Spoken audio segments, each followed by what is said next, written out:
if they want to. And welcome to Let Them Talk. I'm Paul DiRienzo, and my guest, Joanna Haberman, has joined us. I met her at the Yippee Cafe a few weeks ago, and you were giving a talk about Monsanto. We're going to be talking about this Monsanto company, which wants to control all the things you put into your mouth and you eat. So I guess we're going to be talking a lot about food today, because you have a background in food, Joanna. And we're going to talk a lot about food, and also our phone number is on the screen, so if you want to call and join the conversation, just call up. Remember, there's a 8-second delay, so turn your TV down when you do call. So again, welcome to Let Them Talk, and Joanna, welcome. Thank you. Thank you. Great. Great to be here. Great, cool. So tell us a little bit about yourself. You were giving a talk on Monsanto when I saw you at the Yippee Cafe. Yes. Yeah.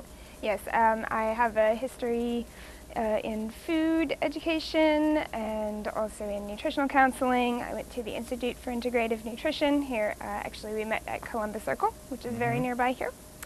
So I've just been passionate about food forever, and I decided to do a lot more research into it, and that's when I found out about Monsanto. Okay, great. So I want to talk about Monsanto. Let's talk a little bit about you first to begin with. So you're from New York. You're a New Yorker. Basically, you know, New yeah. York, At this point, New York is my home. Right. So, okay, home in my heart. Right. And how did you wind up in the Yippee Cafe? Actually, by way of the Bowery Poetry Club. Okay. I met John Murdoch there, the host of the show that we met at. Occupational Hazards, which is every Wednesday night at 8 o'clock, which is a free open mic at 9 Bleecker Street. Fantastic. Where comedians and political people, all kinds of folks are there. A lot of people occupy Wall Street. It was great. That's where I heard you. And you know, and I found out about that event, and I decided that there were probably going to be a lot of people with their opinions, and so I decided to kind of go with more of a research angle and do a bit more history digging. Sure. You know. So Monsanto, you were talking about this company. What is Monsanto? What is this company called? Why does it have that name? Well, it actually was named after the founder's wife. Her maiden name was Monsanto. Her name was Olga Monsanto. It was a man named John Francis Queeny, who was actually a Knight of Malta, which is an organization that goes back to ancient Romans. And he originally started a company to produce sulfur, and the factory actually burned down the first day it opened in 1899. And so sulfur is flammable. Matches yes, are made out of it. And so by 1901, he had decided to start importing and creating saccharin for Coca-Cola, which is a modified version of beet sugar, basically. Originally, it was only produced in Germany, and so Mr. Queeny decided to start producing it here. Is that like Splenda today? It's like Splenda's a little bit different. That's sugar that's been bleached and processed and fluffed and broken up into so it's all sugar anyway. I thought they say it's not sugar. It is. It's made from cane sugar. There's many ways to process cane sugar. I guess so. And actually, Connie Bennett is a woman that was a speaker at my school who has a book called Sugar Shock, which is really fantastic. It just really kind of explains our addiction with sugar. Well, and also artificial world sweeteners. And history and civilization for hundreds of years now. Right. So Connie Bennett. Okay, I recommend her a lot. That book. Yeah, Connie Bennett, that book, Sugar Shock, right? I remember reading that years ago when I was in college. Great and book. she's got a new book actually coming out too. I don't remember the name of it. Shocking book. I mean, when you read it, you're like, oh yeah. And I like ice cream. Oh my god. Well, you know, there's all kinds of alternative sweeteners too. There's honey, sort of, for now, which we'll talk about a little bit later. Agave nectar, stevia, which is an herb, so it has absolutely no sugar content whatsoever. But gives a sweet effect without the sugar content, Yeah. without that chemical that goes into your body. And as I was reading the paper today, American teenagers have one of the highest rates of diabetes in the world. And a lot of that goes back to in the 1970s when they started using high fructose corn syrup in sodas. Instead of sugar, because sugar became more expensive because we're having trade issues with Cuba and down with South America, so it's all tied together. So high fructose corn syrup is basically a very cheap sugar substitute. It's very sweet. It's been marketed as safe. However, what it actually does is it shuts off the response between your brain and your stomach for your brain to know when your stomach is full. Oh, so that's why people just keep, So the more soda you drink, the more you want. You just keep drinking the soda, you just keep eating food because you're never satiated. The response to stop eating is shut off. Right, so we're humanity, especially here in the United States, we're guinea pigs of a food experiment. Oh, absolutely. Many food experiments. Okay, we're talking about guinea pigs, food experiments, our numbers on the screen. If you have a comment or an experience to share with us, Joanna Haberman, please tell us a little bit more about Monsanto and how they are experimenting on us. I will, and actually just one moment. My last name is Haberman. Haberman. What am I saying? Long A, Haberman. Oh, Haberman. I am so sorry. No worries. I should have asked you before. It happens all the time. Okay. It happens all the time. Joanna Haberman. Haberman. Like all right, Eva, thank you for Haberman. joining us. And so, again, go ahead. What is what Monsanto all about? Well, Monsanto has been a part of many industries. Mm-hmm. They started with the saccharin, and then they started producing a butter substitute, MSG, shortening, things like that. So then they're kind of in the food additive business. Right. That was up until about right around World War I, when they started working with plastics, petrochemicals, and producing items for the war. Right, so food. So you can switch a food additive factory to a munitions factory pretty quickly. Sure, totally. It's kind of like the IFF, the International Fragrance and Flavoring Company. It's located in New Jersey, as a matter of fact, across the river there. Okay. And they produce like 90%, I think, of all of the artificial flavoring and fragrances. Okay. So there's that joke of, oh, New Jersey, what is that smell? Right. I remember in high school butterscotch. chemistry, that was one of our projects. We all each had to make our own. I think I made vanilla, artificial vanilla. And right, you pour these noxious chemicals together, and as soon as they go together, it smells like vanilla. And they put that in food. Oh yeah. Oh, absolutely. Well, and they actually have now. There's an artificial flavoring called Vanillin. It's like Vanillian. So you get past the and it's in FDA. Hershey's chocolate. It's in everything, Okay. and it's an artificial vanilla flavor. Sure, made from quite a bunch who of knows? If anybody took high school chemistry or college chemistry, that's one of the projects they had you do is make a fragrance or a taste or something like that, right? So it all comes from oil, basically. It's oil based, coal tar, whatever. So we go from World War I to World War II. And in World War II, this is actually a little known fact, they participated in helping the Manhattan Project. Really? They had a place in Dayton, Ohio, and it was called the Dayton Project. And it was kind of a supporting research group. Right. So they apparently funded much of that. I don't know how much more information is about that, but I'm curious what Monsanto did in the Manhattan Project. I'm very curious about this also. I found a really great blog, which is I'm going to be posting on my blog. Actually, so let's give your blog. So I have a blog called Made You Look. Okay, say that again. The title of it is Made You Look. Made You Look. One word, all connected. Right? No, it's Made You Look. 3 words. Word W-Y-O-U, right? Made You Look. Okay. M-A-D-E-Y-O-U-L-O-O-K. Right. This is the name of the blog. Okay, this is not the web address. Okay. All right. Yes. Okay. It's called Made You Look. All right. I made me look. See, we said it about 6 times. Made you look. Right? There you go. And the actual website is http:// New Thought Now, NEWTHOUGHTNOW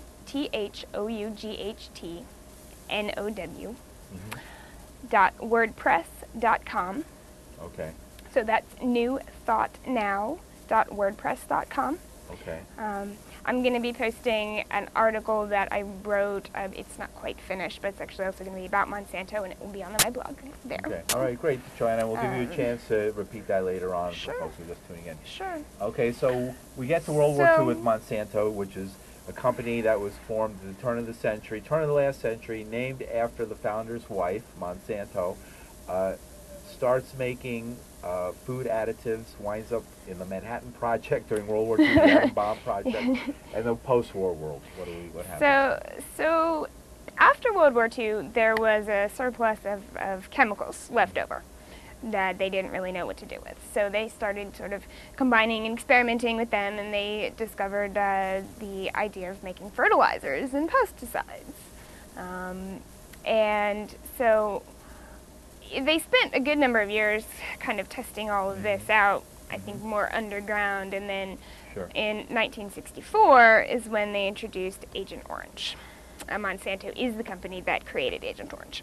Oh, so Agent Orange was the herbicide that was used in Vietnam, along with a whole bunch of Agent Purple, Agent Blue, and Green. They had a whole bunch of different... Agent Orange is the most well-known, the most notorious. Yes, but obviously if they were conducting their experiments, then they had plenty of different versions, I'm sure. And they would mix it right there. I've seen some documentaries like Hearts and Minds, the famous anti-Vietnam War documentary that shows them mixing it in big 55-gallon drums. Guys like with no protection at all, U.S. soldiers just like mixing these chemicals together to make Agent Orange, and then spray painting orange on the side of the barrel. Yes, that is true. And so they made, and that is of course associated to this day with birth defects in Vietnam. Oh, absolutely, at the time, and all kinds of cancers and all kinds of other neurological toxins, and dioxin as well. So the most toxic chemical known to the humanity. Yes, and actually chlorine bleach, when leached into the body, also creates dioxin. Oh, so really? Things like going into the swimming pool, you get low doses of dioxin, if you go into the chlorine pool. And we wonder why the cancer rate's going up. There's many reasons. And then they put chlorine in the drinking water, They used dioxin to poison the president of Ukraine. It was horrible. Right. And he looked like a mess after that. Yeah. And then they found it all over his body. Well, this is thanks to Monsanto. They invented Agent Orange. We're in deep now, Vietnam War. So, okay, Vietnam War is over. What do they got to do? So, Vietnam War is over. The company is struggling. The company is having a difficult time getting into the sort of more retail market.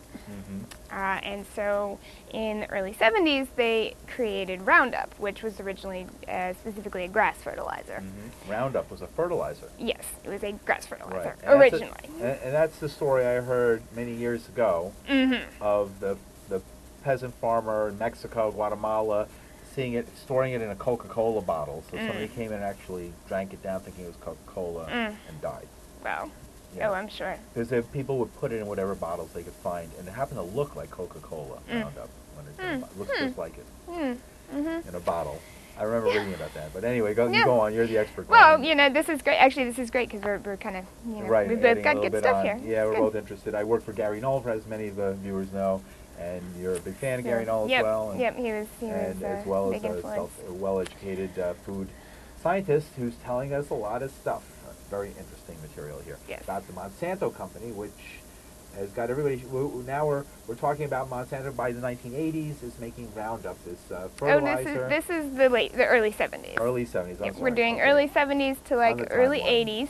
Okay. I'm working on going into the future. Yes, the timeline. So through the early 70s to the early 80s, that was their time to figure out Roundup, and they had, a little bit of success. They managed to double their sales in this 10-year period with this grass fertilizer because there were so many suburban American lawns. Oh, that's what they used it for. They sold it to suburban Americans to keep their lawns nice and trim. I read these stories where it found its way into the third world and was being used all over Central and South America. Oh, I'm sure. Well, yeah, I mean, a lot of these things have now spread globally. Right.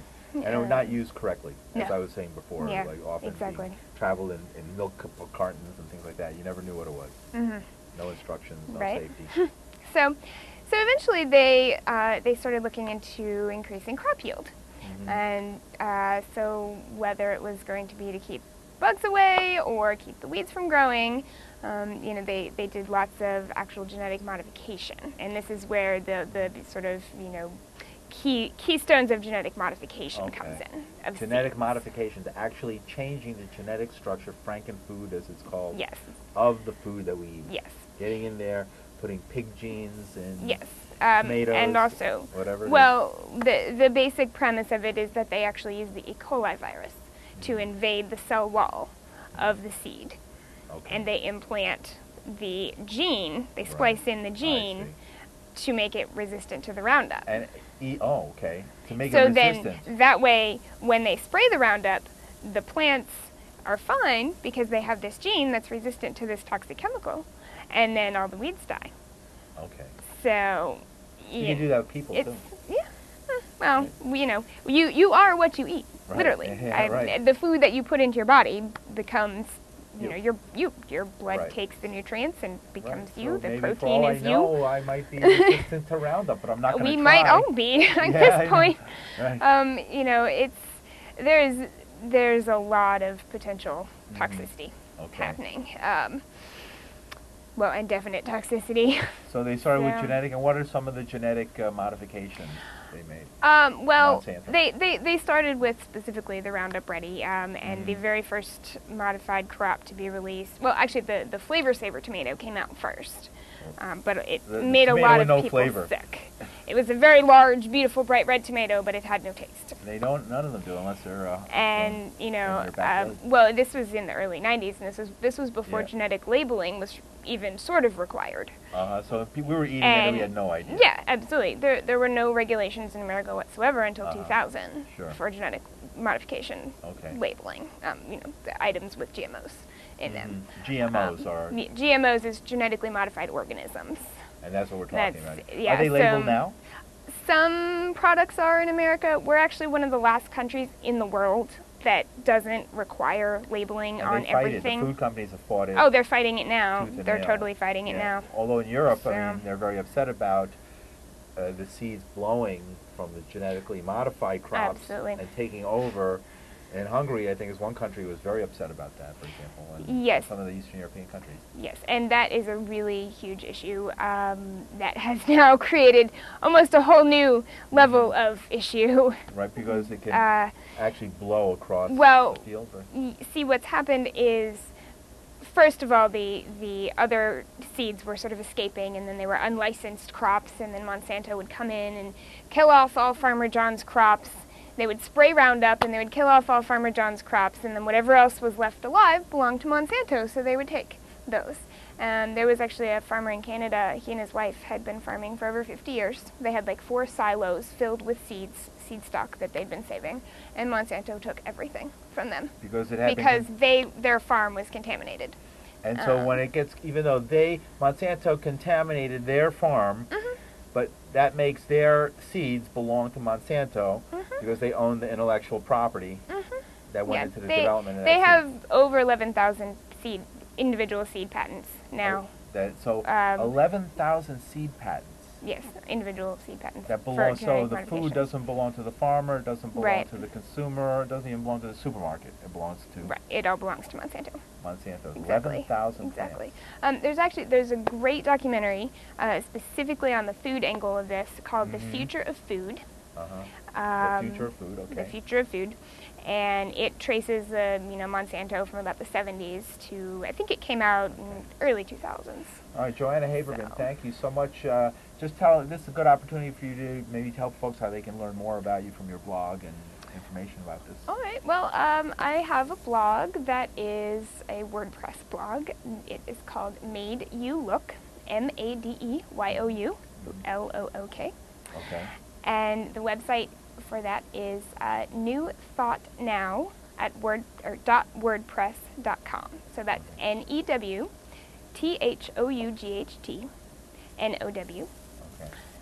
.wordpress.com. Okay. All right, Joanna, so continuing on with talking about this timeline of Monsanto, so we're discussing how this corporation, Monsanto, owns the patents to 11,000 seeds, that its seeds blow onto other people's land, contaminates their crops, which then causes their crops to be owned by Monsanto because of it's their property, right? The genetic structure they developed is their property. It's trademarked or whatever. Why? I can understand why, but maybe tell us why people are up in arms now. What is the movement now? What's happening now? Well, at this point, actually, another issue with the crops spreading is cross-pollination. Okay. And this is where we're going to talk about bees. Uh-huh. There were over 12 million bees that died all very close to each other 12 million bees. in Florida last year. Wow. And it has now been directly linked to pesticides and fertilizers used by the big agribusiness companies. they were apiaries that were, their bees were being raised to pollinate crops specifically. That was Those their are job. beehives. Right. Yes. And the bees are used by and farmers so- in America and all over the So world. basically the bees were being raised to be sold to pollinate crops Okay. on large farms. Sure. And you know, there's been a lot of concern about the bees for the past number of years, and it's, They've you been know, dying out for a long time. yeah, and it's mostly come out that it's mostly due to Monsanto and their chemicals. Okay, the chemicals that they now can soak the crops in because the crops Well, have resistance, the This bees is, don't have resistance. well, this is how it works. They coat the seeds now because it's kind of the second level. Mhm. Because what happens also with genetic modification is then these weeds and these enemies of these plants eventually are going to evolve, and they're going to be resistant to the Roundup themselves. I see. And so that's already happened once, and so now there's a second level of chemicals that they actually coat the seeds with. Well, when they coat the seeds, it invades every part of the plant, and so then everything from root to pollen is genetically modified and contains this chemical. And so the bees are then consuming it and then die. I see. And so there are actually programs where they have released robotic bees. They're making robotic bees, and so it's kind of killing two birds with one stone, so to They're speak. replacing the natural bees with robotic bees. They're making drone bees. There's And all what are there's little- all kinds of little bugs. mechanical bees that zip around. And they're Like little drones. drone bees. And they yeah. they actually land on And a they can plant. pollinate. They're Yeah. yeah. Wow. Yeah. So This is all a new field. So the you know. response to killing the bees isn't to stop the behavior as killing the bees, No. but to replace the bees with robotic bees so that bees will be extinct. We can see them in museums, and when we go to a farm, you'll see like little piece of metal zipping around. Pretty much. I think that might Well, be they the won't idea. sting you anymore. Right? Well, you never know. Oh, You never know. right. Well, I I'm did sure. see Terminator. Right. They could have killer bees come out of it. And we already have killer bees. robot, right? Killer robot bees. I think killer robot bees would be more That's scary very than terrifying. killer bees. I know. No, actually- Killer robot bees, courtesy of Monsanto. This is... It could be coming. Yes, that's interesting. Yeah. Okay. Yeah. So, what are we doing about it? Well, there are a number of groups. There's a group specifically associated with the occupation called Occupy Monsanto. They have a Facebook group. They have a Twitter feed. Sounds like terrorists to me. You know, well, you I'm only know, teasing. we're but- probably all considered terrorists. I They know. have crazy lists of words. If you publish any one of this, like Every time I pick up 5,000 the- words, you get, Yeah. you know, tagged and. Well, what's interesting is that when we were getting a permit for an event, and the police in the Manhattan South, which polices a lot of these protests, said, "Oh, Occupy Wall Street, you're largely nonviolent." And this is what they do to largely nonviolent groups. Yeah. And call us terrorists and attack Uh-huh. us in all these different ways. I just can imagine Yeah. if somebody dared do anything violent, what they would do. Oh yeah. So, so there's, you know, there's a lot of groups that are kind of organizing and coming together. And honestly, one of the main, I think, platforms that we have to thank is social media, because you know, I don't know if you saw the article about the pink slime factories, Oh, where yeah, they were pink selling slime. the reconstituted meat product. Well, in the supermarket by my house, after that story came out, they had a handwritten sign somebody had really fast made and stuck up on the meat counter that said, "No pink slime is used in associated market meat." Oh wow! Hey, Yeah. well that's good to know. Right, they put a big sign, That's like, good to know. handwritten, like the guy just ran out there and wrote it up. Well, that's Yeah. great. That's good to know. At least somebody Yes. was paying attention. Right. Well, you know, it's interesting because it only What took. is pink slime? Oh well, pink slime is about, I think, 25% meat trimmings and Lovely. other pieces and parts that are unusable that are all ground up together and treated with ammonia, which then turns it pink. It's actually been served to our children in their Oh, yeah. in their school Sure. cafeterias for Oh. years and years. I I knew there was something wrong with the hamburger. When I was in kindergarten, we had a special go to the cafeteria, you know, lunch day kind of thing because I was in Right. half day kindergarten and we were, you Right. know. You And know, so then they had the hamburger and I was just, I Sloppy took a bite. Joes. Ugh. Sloppy Joes, which Oh. is the weirdest stuff. Yeah. I couldn't imagine- All that, because, anything very beef. greasy, and you're not really sure what's Yeah. in it. Yeah, beef and chicken are the worst. Ground beef and chicken are the worst as far as contamination. Yeah. As I was reading the other day. So Yeah, which I see that we, have a few more minutes. Yeah, we have 3 more minutes. Joanna Haberman has been just fascinating. What a fascinating guest. Is she great? Oh, thank Go you. ahead, last 3 minutes. Let's see. Well, if you want to learn more about especially things like the corn situation and meat and things like that, there's a really great book by Michael Pollan called The Omnivores Dilemma. Michael Pollan. Michael Pollan, Pollan is how you spell his last name. Right. The Omnivores Dilemma. I actually made it about halfway through and had to stop because he traces from farm to plate. Right. Within the factory farming. What's the answer? Organic, eating organic? I mean, Gary Knowles style. Well, you know, organic is pretty ideal, but it's not always available. Right. Farmers markets. Honestly, things like that, sometimes you're going to pay for something to travel much further and end up costing the whole system a lot more money just to get something that's organic. Like, say, a kiwi from New Zealand that's out of season. So, if you have access to farmers markets, if you have access to local food, which everyone pretty much does at this point. Eating locally, like don't have your food have to come exactly. a million miles away. Exactly. There's a lot of CSA programs where there are farms where you can actually buy into their crop system or their crop yield for the year. You get like 25 or 36 weeks of vegetables for a flat rate. They have different size packages, so you can do it with a group of people and get a whole bunch of food. You can do it, just for your family. Personally, I would stay away from that fresh direct type of stuff. I don't like the idea of them driving those trucks around. Oh yeah, It's causing a lot of damage. This is specifically more like farms. Like there's a lot of farms right outside of the city, and Sure, beautiful. And that New Jersey is great for farms. We don't realize that. You think of well, it is the garden refineries. State. Well, it's a little bit toxic then. At this the point, soil is a little bit toxic. She admitted it. They admitted it.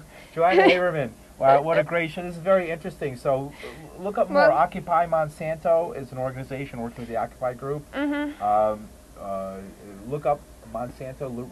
Read more about it. There's a lot out there. The book, Michael Pollan's book, The Omnivores Dilemma. And Joanna, what is your website again? My website, one more time, is newthoughtnow.wordpress.com. It is a blog on WordPress. And I actually also have a poetry blog. I also write poetry, and that is foundheart.wordpress.com. Right. So great. And we're going to have okay, thank you very much, Joanna, for joining us. Yes, thank you so much. Great. Pleasure. Thank you. Yeah, it was wonderful. And we'll see you next week. Have a great show next week. Tune in. We're going to talk about Occupy Wall Street and Stop and Frisk. Great.